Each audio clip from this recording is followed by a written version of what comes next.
Alright, good day mga kabakal. So sa mga hindi nakakaalam, ang tawag dito sa may welding symbol na to ay U-group mga kabakal.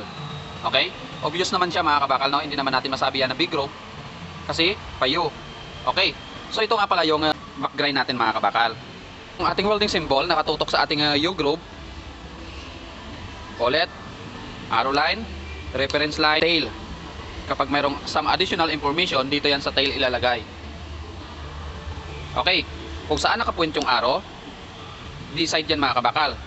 So dahil D-side, dito yan nakalagay yung U-group natin. Okay?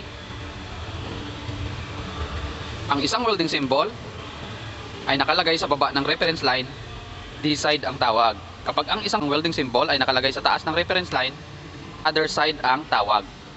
Alright, so maliwanag mga kabakal. Ngayon, weldingin natin to. Okay, so huwag na natin lagyan ng running plate kasi ganun din naman lalagyan din natin ng lock weld mamaya.